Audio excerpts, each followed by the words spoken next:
Oui, je suis heureux de revenir dans un endroit que j'ai fréquenté il y a plus de 40 ans, au moment où ma femme et moi, accompagnés de notre dernier enfant à Lyon, on passait nos journées dans les réserves de la bibliothèque du cinquantenaire.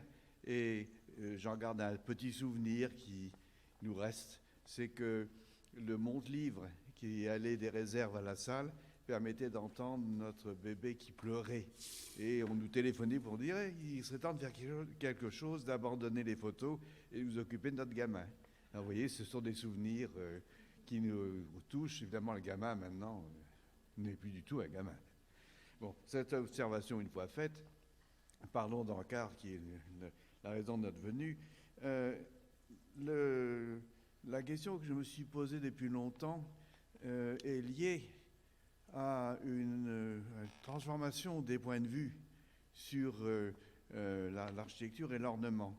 Quand, dans les années 60, on s'est intéressé à l'architecture, on avait encore une très profonde hostilité, voire même une volonté de nier le passé ornemental du 19e et de la première moitié du 20e siècle. Donc, moi-même, comme dans cette génération, je restais imprégné par une approche essentiellement architecturale. Et peu à peu, en travaillant sur Ankar, évidemment, j'ai été débordé par un tout autre sujet, qui était cette qualité, cette formidable originalité de l'ornement, qui s'imposait avec une telle force que j'ai eu envie d'en parler plus, mais j'avais peut-être pas tout à fait les compétences qu'on a maintenant, parce qu'on connaît beaucoup mieux la période et on peut en parler autrement plus brillamment. Donc, maintenant, je vois à quel point, et je crois que ça a été dit tout à l'heure, et c'est très important, à quel point l'héritage venu du XVIIIe et du XIXe siècle se prolonge jusque dans l'Art nouveau, dont il est peut-être la coda. En fait, c'est un monde qui a commencé avant la fin du XVIIIe siècle et qui s'est terminé dans les années 1920-1930, et certainement pas auparavant. Donc, en quelques mots, il y a une tradition du style, qui est une tradition très importante, qui a été une tradition nationaliste qui émerge dès la fin du XVIe ou début du XVIIe siècle, et qui fait qu'on peut décliner des classicismes européens distincts les uns des autres en fonction des pays qui ont l'ambition d'affirmer leur présence culturelle au niveau international. Et puis, il y a eu cette période très complexe de l'historicisme venue de la fin du XVIIIe siècle, qui fait qu'à l'intérieur du style s'introduit un arrière-plan de culture qui fait que chaque regard est accompagné d'une sorte de miroir qui fait allusion au passé. Et c'est évidemment dans cette tradition qu'on s'imprègne, notamment dans la génération d'Housson, c'est très évident. Et puis, peu à peu, on cherche à trouver une plus grande liberté qui ne soit pas enfermée dans la problématique du passé. Et comme vous pouvez vous en douter, ça ne s'est pas fait si facilement que cela, même si l'idée que l'ornement était une question fondamentale, je cite une phrase célèbre de Pierre Larousse qui dit que l'ornement est en quelque sorte l'âme, la vie de l'architecture. Eh bien cela, on le savait, mais on n'avait pas trop envie de le savoir pendant longtemps. Alors je vais avancer d'un cran. Ici, juste pour vous rappeler à quel point la personnalité d'Ankar, dans cette première image, montre une profonde différence avec l'héritage des générations antérieures, et vous dire que c'est une œuvre inachevée, celle d'Ankar, puisqu'elle s'est interrompue en pleine production. Je voudrais commencer par un bref rappel d'historiographie. Lorsqu'on s'est intéressé à l'Art nouveau, on l'a orienté d'un point de vue qui était généalogique. L'Art nouveau a cherché à être le moyen d'expliquer l'héritage et en fait de justifier, de façon au fond très académique, de justifier le passé, si vous voulez, un peu à la façon dont on avait pu justifier l'Antiquité à la Renaissance. On peut dire qu'on a justifié la période romantique et l'ensemble de l'art de la fin du XIXe siècle comme l'origine, ce qu'on a appelé les pionniers, et le terme était au fond révélateur d'une sorte de refus de la réalité au profit de cette dignité que donnerait le temps de l'histoire au monde contemporain.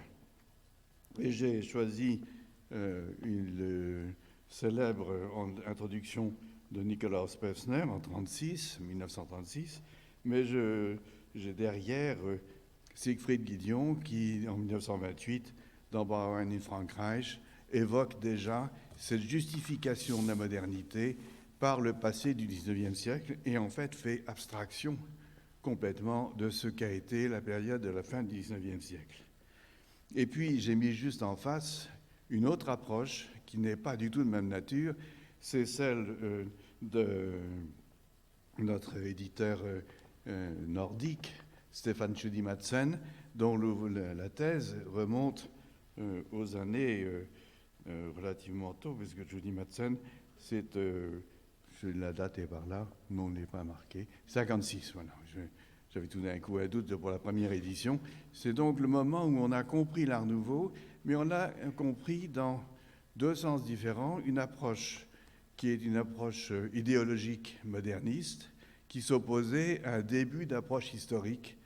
Et les deux, à mon avis, ont survécu sans jamais se rencontrer. Et puis, si on regarde les choses un peu plus près, c'est Philip Johnson qui a poussé Nikolaus Pevsner a publié à New York en 1949 dans une grande exposition cet ouvrage de Pevsner dans une nouvelle édition, mais en faisant une sorte de support du design contemporain et donc en échappant complètement à la dimension du contenu historique de l'époque. Et puis j'ai mis juste à côté la planche de Schmutzer, 1964, c'est lorsque on cesse de s'intéresser à l'histoire pour poser la question du style et faire de l'Art Nouveau un stéréotype. L'époque où on a prétendu que l'Art Nouveau, c'était la courbe, la femme, la nature. Vous voyez, c'est un peu sommaire, c'est ce qu'on trouve dans la notice de Wikipédia, et ça fait un peu pleurer quand on aime l'époque. Mais bon, c'est ce qui a été dit, et on a absolument voulu que ce soit la période de la courbe, qui soit la seule justification. On a même inventé, et c'est un peu plus tard, c'est le document suivant qui va l'évoquer, on a d'abord évidemment pris dans l'œuvre d'Horta ce qui était le plus facile à accepter et à traiter comme un style et non pas comme une production artistique plus ouverte. C'est donc l'ouvrage de Borsi et Portoghesi en 69 et en 70, c'est en 70. Et puis, j'ai mis à droite la première édition de l'ouvrage de Delevoye et de Wieser, 1971, ici à droite, et dans lequel on a détourné le regard non plus vers la question du style, non plus vers la question de l'histoire, mais vers la question, je dirais, de l'accumulation patrimoniale au moment où la destruction de Bruxelles était tellement violente qu'il n'y avait pas d'autre solution. Donc, Bruxelles est apparue comme le lieu de l'Art Nouveau et on a mis dans cette notion beaucoup de choses qu'on ne savait pas comment traiter. On a même inventé une notion qui me fait sourire tellement elle est absurde, c'est la notion d'Art Nouveau géométrique, comme si la courbe n'était pas une géométrie. Je pense qu'on peut parler d'Art Nouveau orthogonal, si l'on veut, ou perpendiculaire, parallélépipédique, enfin on peut choisir tous les adjectifs qu'on veut, mais certainement pas la notion de géométrie. Et évidemment, quand j'ai voulu travailler sur Ankar, eh bien, le pauvre Art Nouveau géométrique ne passait pas du tout dans l'explication que je voulais en donner. Alors, allons-y, voyons les choses d'un peu plus près. Les débuts ont été évoqués tout à l'heure, des débuts qui sont étonnants parce que on voit à quel point les années 1880 sont encore extrêmement marquées par la passion de la Renaissance et par une connaissance très fine qui a été redécouverte à propos des tout premiers travaux du jeune Ancard comme architecte indépendant, la création de l'hôtel Chavary à Bilbao en 1889, et en face, juste à côté, ce qui a été retrouvé, c'est-à-dire le rapport avec des travaux de Wynand Janssens, qui sont encore le modèle dont se sert Ancard lorsqu'il l'utilise dans ses premiers travaux d'architecte. Et à droite, j'ai évidemment associé cette sorte de brusque mutation qui se produit au sein même de la production d'architectes débutants. Lorsque la grille de l'hôtel Zegers-Reignard de la chaussée de Charleroi introduit un discours beaucoup plus libre, où on voit à la fois l'héritage de la formation du Viollet-le-Duc et puis la passion pour le Japon qui va traverser toute sa carrière et le libérer de la culture savante qu'il avait acquise, non pas dans le monde de la Renaissance en tant que tel, mais dans une sorte de monde associant le Moyen-Âge, la Renaissance et, si besoin est, même des périodes plus récentes.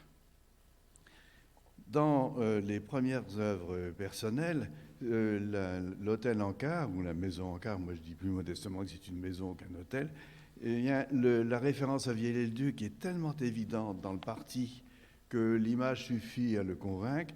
Et j'ai mis à droite pour l'accompagner le dessin de Guimard qui a la caractéristique de truquer un peu les proportions de donner un autre langage. On sent, disons, une interprétation très française du bâtiment qu'il a visité. Donc là, vous voyez l'expression très forte de la distribution, la façon dont la fonction se révèle à travers la façade par un jeu d'ailleurs parfois un peu trop complexe des percements, mais on apprend énormément de choses sur le rôle de la maison, la manière dont elle se développe en tant que système de distribution, et c'est une des forces de cette première expérience d'architecte totalement indépendant. À l'intérieur, on a perdu l'essentiel de ce qui était dans la maison Ancard, c'était sa salle à manger, perdue, mais peut-être récupérable. Vous savez qu'on a malheureusement abaissé le plafond en 1914, et donc on n'a plus du tout les proportions de la salle à manger, on n'a plus le rapport entre le salon, la salle à manger et la véranda, mais bon, ce serait restituable. Et on a, au musée de Gand, récupéré le mobilier que Ancard avait fait pour lui-même 3 ans plus tôt, très directement inspiré par des œuvres d'architectes anglais. Puisque c'est à Godwin qu'il fait allusion. C'est un billard de Godwin qui lui sert non pas de modèle, mais d'idée pour avoir une idée de table. Et puis une autre réalisation de Godwin qui sont un ensemble de chaises de Drummond Castle. Ce sont des œuvres des années 1860-1870 et qui montrent le jeune architecte qui n'est pas encore libéré complètement du monde dont il vient, mais dont toutes les données, toutes les idées sont déjà en place. J'ai vraiment l'impression, quand je vois cet ensemble, que c'est la porte de ce qui va nous accompagner jusqu'à l'hôtel Sambianani, de l'autre côté de la rue. C'est-à-dire ce rapport entre le mobilier et les lambris et l'ensemble de l'architecture, quelque chose qui est totalement novateur et qui rompt avec les conventions, même s'il y a encore l'allusion à la Renaissance qui peut être un peu pesante. J'ai, pour cette période de construction du vocabulaire personnel de Ancard, ajouté l'un des hôtels que je pense avoir été l'un des plus réussis de Bruxelles, c'est celui du deuxième hôtel Zegers-Reignard à Nuit-Louise. Et j'y ai fait une allusion parce que je crois qu'elle est parlante entre cet hôtel et puis un rang de maisons construit à Chicago par Sullivan. C'est quand j'étais venu à Chicago que j'avais été surpris en me promenant dans le quartier historique des années 1880, tout d'un coup nous dire, mais j'ai vraiment l'impression de voir du hangar, mais plus tôt. Et j'ai compris qu'il y avait une sorte de purification qui s'était faite non pas seulement par, disons, la volonté de synthèse et de simplicité qui venait de Viollet-le-Duc, non pas seulement par la méthode de conception qui est propre au design de la tradition japonaise, mais peut-être aussi une purification des formes dont vraiment Sullivan est un des éléments porteurs dans sa carrière de créateur. Et à l'intérieur, le parallèle que je fais là montre que certes les choses sont proches quand on fait allusion au Japon, mais il ne faut pas exagérer non plus. Quand on regarde à droite la fameuse Peacock Room de Jekyll et qu'on regarde à gauche Paul Anka, évidemment, certes c'est le Japon, mais ce n'est pas le même Japon. Les choses sont autrement plus purifiées, fortes, simplifiées, et il n'y a pas toute cette richesse ornementale d'objets qui, chez lui, cède au profit des grandes forces d'idées. Alors, on va maintenant passer au moment où l'architecte commence à passer de l'architecture et de l'ornement du décor intérieur à la création d'un ensemble complet.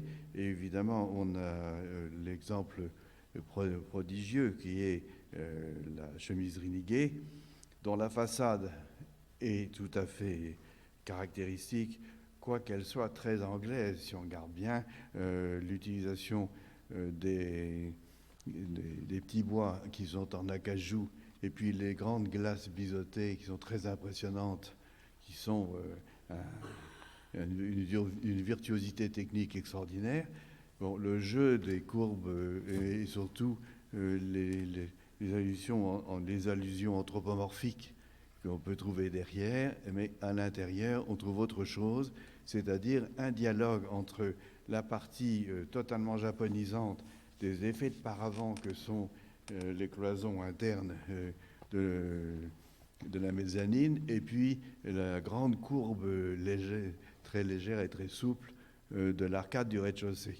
Vous voyez que là, je reviens à mon idée tout à l'heure, cette idée d'un art nouveau qui n'avait pas besoin d'être curviligne contre l'art nouveau dit géométrique. C'est absurde parce que les deux, ils sont en même temps, et que ce qui est importé dans l'œuvre d'Ancard, c'est la mise en tension de deux langages, celle de l'orthogonalité et celle des formes souples, curvilignes, des arcs, qui va ensuite développer dans le mobilier. Donc, j'ai mis à gauche comme comparaison une petite étude de Godwin qui date de 1880, un projet de serre qui a certainement été l'idée qui lui est venue et dont il s'est servi pour inventer quelque chose de nouveau. Et vous voyez, le projet a à la fois beaucoup de proximité formelle et beaucoup d'indifférence à la dépendance par rapport au modèle, puisque ça n'est pas une serre, loin de là. Alors j'ajouterai dans cette période, je l'ai écrit dans mon article et je le crois, le moment de l'année 1894, c'est le moment où se met en place une nouvelle technologie après une période qui a été très difficile, c'est la domination de l'acier. Dans l'exposition parisienne de 1889, on travaille encore en fer pudelé.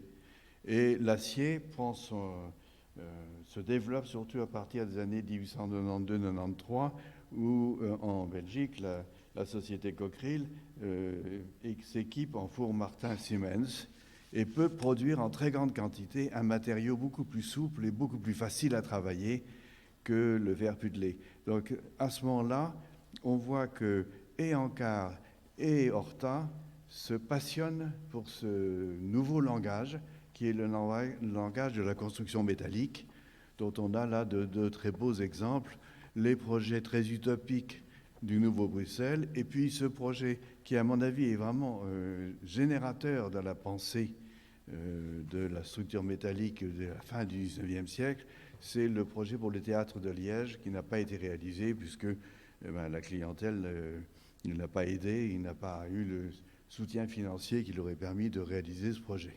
Et vous voyez, en 1894-95, c'est vraiment quelque chose de très passionnant, un tout petit peu avant que Horta puisse réaliser la Maison du Peuple.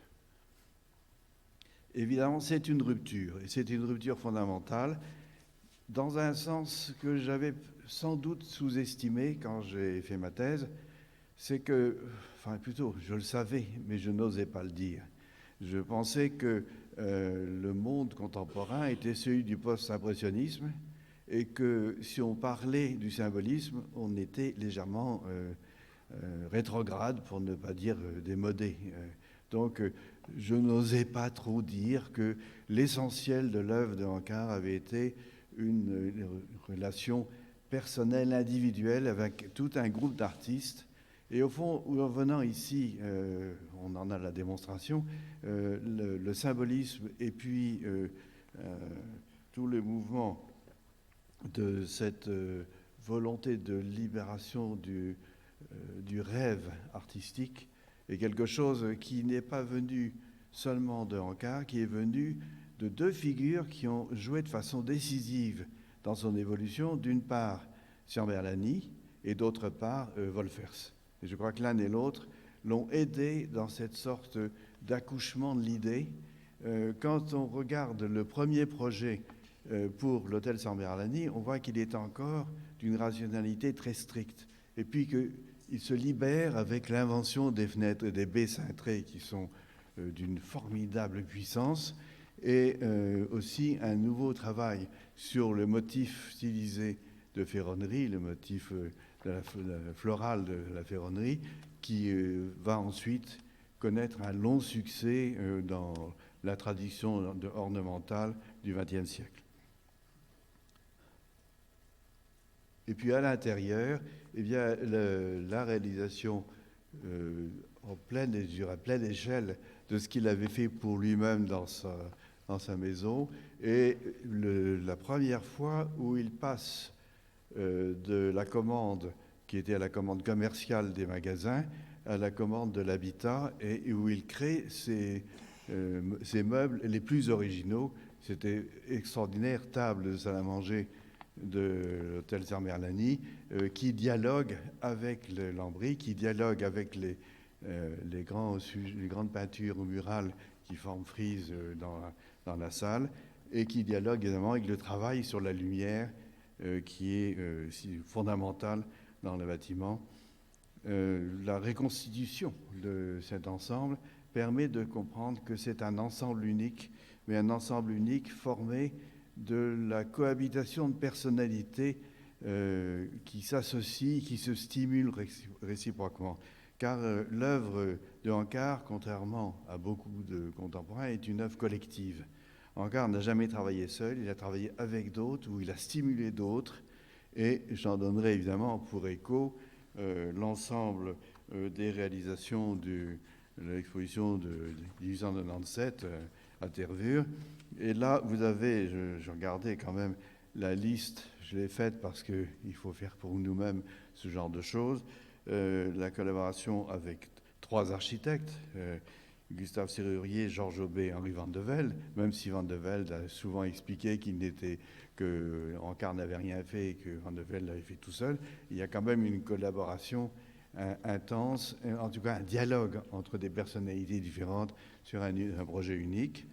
Je dirais aussi le dialogue entre l'architecte et ses élèves, puisque on voit bien Sneyers naître à travers la personnalité d'Ancard dans les Salettes.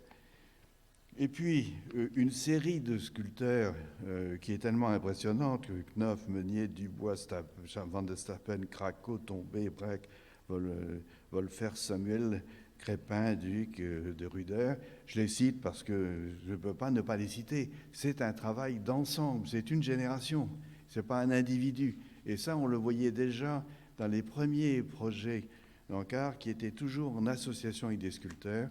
Il avait ce talent de révéler des personnalités artistiques et de se révéler lui-même à travers l'accompagnement qu'il faisait des travaux de mise en forme des sculpteurs pour lesquels il participait.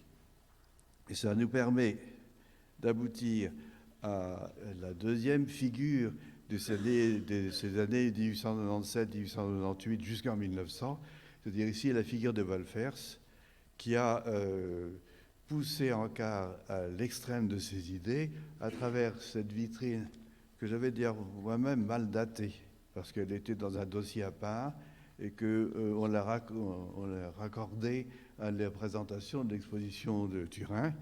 Mais évidemment, ça ne marchait pas du tout et ça me gênait depuis des années. Et maintenant, je sais que c'est beaucoup plus tôt et qu'il faut mettre la sellette disparue pas la sellette, la vitrine disparue en même temps que l'exposition de Dervure. Et puis, dans une dernière planche, j'ai mis à gauche un dessin qui est dans le fond Ankar, qui là aussi m'embêtait terriblement quand je l'étudiais autrefois. Je trouvais que c'était tout sauf du Ankar. Et c'est très probablement un dessin conçu par Wolfers, qui a donné l'idée de ce casino à l'italienne pour réaliser l'ensemble de l'opération de la Hulpe. Parce que c'est en réalité quelque chose qu'on trouve aussi chez d'autres artistes contemporains, le lien entre la passion pour les parcs paysagers accompagnés d'un très grand nombre d'éléments floraux, et puis la volonté d'avoir une sorte de petit casino à l'italienne d'où on peut observer le paysage et regarder en permanence ce dialogue entre l'intérieur et l'extérieur. Et évidemment, il y a là une capacité chez Ankar d'aller plus loin, beaucoup plus loin que ne savait le faire Wolfers, qui était certes un joaillier brillant, mais qui n'était pas un architecte. Et Ankar lui apporte la thématique du porche à l'américaine, qui lui permet de faire déborder la maison dans l'extérieur et lui communiquer de façon si forte la nature avec l'architecture. C'est un ensemble tout à fait remarquable et vous voyez qu'il y a aussi tout un jeu.